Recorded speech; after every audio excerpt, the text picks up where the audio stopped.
Hello 10वीं वालों, क्या हाल चाल है। उठकर खड़े हो जाइए, क्लास लाइव आप लोगों के लिए यहाँ पर हमने लेना स्टार्ट कर दिया है। हम भी उठकर बैठ चुके हैं और क्लास आप लोगों के लिए ले रहे हैं। तो आप क्या कर रहे हैं भैया, जल्दी से उठो और अपने सभी दोस्तों को भी शेयर कर दो और उन्हें भी बता दो क्लास स्टार्ट हो चुकी है लाइव 4 बजे वाली। 4 बजे पूरा पेपर का हल देख कर जाइएगा। देख सकते हैं यहाँ पर पूरा, गलती करोगे सीधे नंबर कटेंगे, गलती किसी प्रकार की करना नहीं है। पूरा पेपर का हल यहाँ पर हम देखेंगे। पूरा पेपर हम बहुत ही ध्यानपूर्वक हल करेंगे। आइए, इंग्लिश मीडियम वाले और हिंदी मीडियम के सभी विद्यार्थी क्लास में जुड़ जाइए। कौन कौन क्लास में से भैया ऐड हो चुका है क्लास में, और कौन कौन ने अभी तक अपने दोस्तों को भी उठा दिया है, शेयर कर दिया सभी को। नहीं उठ रहे हो तो जल्दी से कॉल कर दो। हाँ, पेपर का पूरा हल आ चुका है, जल्दी से उनको शेयर कर दीजिए एक बार। पेपर का पहला क्वेश्चन सही विकल्प चुनकर लिखिए। समय बहुत कम बचा है, सभी विद्यार्थी एक बार शेयर कर दीजिए।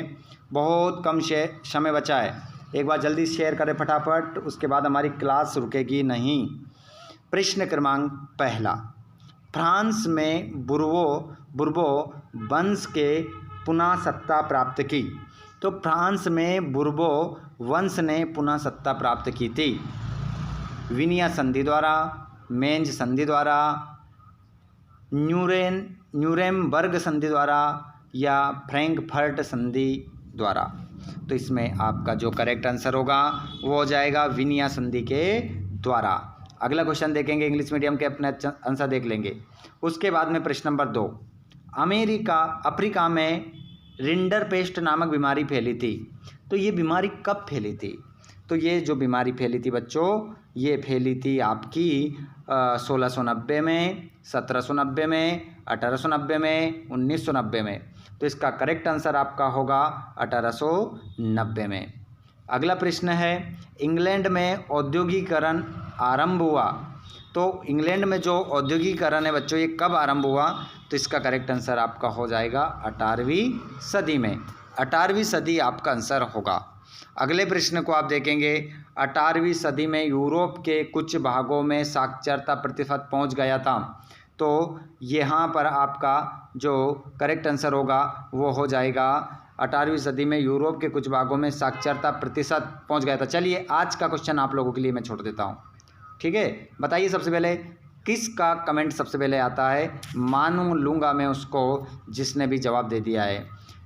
18वीं सदी में यूरोप के कुछ भागों में साक्षरता का प्रतिशत कितना पहुंच गया था, ये आपको कमेंट बॉक्स में बताना है। जल्दी से बताइए कितना पहुंच गया था।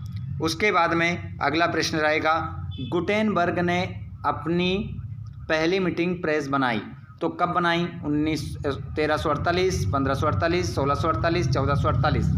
तो इसमें करेक्ट आंसर क्या होगा? जल्दी से जवाब दीजिए। देखते हैं सबसे पहले इसका जवाब हमारे, सबसे पहले कौन सा विद्यार्थी इसका जवाब सबसे पहले देता है। और जो विद्यार्थी क्लास में जुड़ते जा रहा है, आप सभी को जल्दी से भैया शेयर करते जाओ, क्लास को जल्दी से शेयर करते जाओ। और जिन्होंने चैनल को सब्सक्राइब नहीं किया, ठोको फटाफट सब्सक्राइब करो। ऑल स्टूडेंट सब्सक्राइब करो, विज्ञान का पेपर लेकर आने वाला हो, पूरा पेपर सॉल्यूशन के साथ। तो ठोको फटाफट सॉल्यूशन के साथ पेपर चाहिए। तो गुटेनबर्ग ने अपनी पहली मीटिंग प्रेस बनाई 1448 में। अगला प्रश्न देखेंगे, छठा, E.T. पॉल म्यूजिक कंपनी ने नई सदी का उदय शीर्षक से एक संगीत किताब प्रकाशित की थी। कब की थी ये आपको बताना है। तो इसका करेक्ट आंसर हो जाएगा 1900 में की थी। कब की थी? 1900 आपका सही आंसर होगा। इंग्लिश मीडियम के हमारे बच्चे, सर हमारे आंसर तो बता ही नहीं रहे भैया, तुम्हारे आंसर 1990, ठीक है, आपका आंसर होगा। यहाँ पर देखेंगे सत्य देखेंगे, ट्रू फॉल्स देखेंगे। इंग्लिश मीडियम और हिंदी मीडियम के सभी बच्चे, खनिज हमारे जीवन के अति अनिवार्य भाग है। तो इंग्लिश मीडियम वाले बच्चे लिखेंगे ट्रू और हिंदी मीडियम के लिखेंगे सत्य। इसमें क्या आ जाएगा? सत्य। तो इतने समझदार तो हैं, आप समझ जाएंगे। अगला क्वेश्चन दूसरा, भारत विश्व के सर्वाधिक सड़क जाल वाले देशों में से एक है। तो बिल्कुल सत्य, यह भी बात क्या हो जाएगी? सत्य। तमिल समुदाय श्रीलंका में बहुसंख्यक समुदाय है। असत्य, गलत बात है ये। फॉल्स, इंग्लिश मीडियम वाले फॉल्स। बेल्जियम यूरोप में स्थित एक छोटा सा देश है, तो ये भी आपका सत्य है। इंग्लिश मीडियम में ट्रू, नीचे वाला। पीटर नॉर्मन अमेरिकी धावक थे, तो ये आपका क्या होगा, सत्य होगा, असत्य। अगला है, 2 या अधिक स्तरों वाली सरकारें संघीय व्यवस्था की एक विशेषता है, तो इसका आंसर भी क्या होगा, सत्य हो जाएगा। सत्य लगाएंगे भैया। चलिए आगे बढ़ जाते हैं, और यहाँ पर मिला लो जोड़ी। क्या मिलाएंगे, जोड़ी। लक्षद्वीप, अरब सागर, रियो डी जेनेरो, इसको आप मिलाएंगे 1973। प्रोजेक्ट टाइगर, इसको आप मिलाएंगे, प्रोजेक्ट टाइगर को माफ कीजिएगा, इसको हटाते हैं यहाँ से, इसको हटाओ, रियो डी जेनेरो, तो इसको आप मिलाएंगे ब्राज़ील, ब्राज़ील से इसको मिलाएंगे, ठीक है। और प्रोजेक्ट टाइगर, इसको आप मिलाएंगे 1973। टकसाल रसायन, इसको मिलाएंगे आप हिमालयन यव, और हीराकुंड बांध, महानदी, और कर्तन दहन प्रणाली, झूम या झूमिंग, इस प्रकार आपकी जोड़ी मिलेगी, ठीक है। गलती नहीं करना है किसी प्रकार की, सही साट आंसर आपको लगाना है। आगे हम चलते हैं, जोड़ी मिल जाएगी आपकी। रिक्त स्थान की पूर्ति करना है। औसत आय को आय भी कहा जाता है, प्रति व्यक्ति आय। भैया ये ग्रुप में जो भी कमेंट आप कर रहे हैं लाइव क्लास में, यहाँ के कौन मसल रहा है, अरे उठ के देखना है, मुंह धो लो और एक कप चाय पी लो, चाय पी के अच्छे से तैयारी कर लीजिए। कुछ ही समय बाद पेपर रहेगा सामाजिक विज्ञान का, और पेपर बहुत ही ज़बरदस्त जाएगा। आप सभी को गुड मॉर्निंग, सभी विद्यार्थियों को गुड मॉर्निंग। आपका पेपर बहुत ही शानदार जाएगा। आ जाइए, तैयारी में भिड़ जाइए, सभी तैयारी में भिड़ जाइए अपनी। सभी हमारे 10th के सभी विद्यार्थी जो रोज़ तैयारी करते हैं और पेपर से पहले 4 बजे वाली क्लास लेकर जाते हैं, ठीक है। स्वागत है आप सभी का। जिन बच्चों ने चैनल को सब्सक्राइब नहीं किया है, सभी चैनल को सब्सक्राइब जरूर कर दीजिएगा। और क्लास को लाइक तो किया ही नहीं है, लाइक करने में उंगलियां दुखती है ना, जल्दी से लाइक कर दो सभी। और नहीं पसंद आ रहा है क्लास तो बिल्कुल अनलाइक भी कर दो, कोई दिक्कत नहीं है। जिनको अनलाइक करना है अनलाइक करो, जिनको लाइक करना है वो लाइक कर दो। ठीक लगता है कि आपको मेहनत, आपके लिए मेहनत की जा रही है, वो वास्तव में बहुत ही सही दिशा में मेहनत है, तो आप लाइक कर सकते हैं, ठीक है। और नेक्स्ट साइंस के पेपर पाने के लिए आप चैनल को सब्सक्राइब करके घंटी के बटन कॉल पर कर सकते हैं। चलिए आगे बढ़ जाते हैं। औसत आय को आय भी कहा जाता है, तो औसत आय को आय भी कहा जाता है, तो इसे कहा जाता है प्रति व्यक्ति आय। औसत आय को प्रति व्यक्ति आय भी कहा जाता है। भारत में करेंसी नोट जारी करता है, तो RBI, reserve bank of India, आपका आंसर हो जाएगा। अगला क्वेश्चन है, एक से अधिक देशों में उत्पादन पर नियंत्रण रखने वाली कंपनी कहलाती है, तो बहुराष्ट्रीय कंपनी कहा जाता है। अगले प्रश्न को देखेंगे। कृषि क्षेत्र की गतिविधि है, जो कृषि होती है ना, वो प्राथमिक क्षेत्र की क्या होती है, गतिविधि होती है। अगला क्वेश्चन है, देश का प्रथम सफल सूती वस्त्र कारखाना 1854 में लगाया गया था, कहाँ, तो कावसजी डाबर में लगाया गया था। अगले क्वेश्चन को आप देखेंगे, यहाँ पर दुकान, फैक्ट्री या दफ्तर के अंदर जाने का रास्ता रोकना कहलाता है, तो क्या कहलाता है, अतिक्रमण। क्या कहलाता है, अतिक्रमण कहलाता है। और 1922 में गांधी जी ने आंदोलन वापस लेने का फैसला किया था, कौन सा आंदोलन, असहयोग आंदोलन।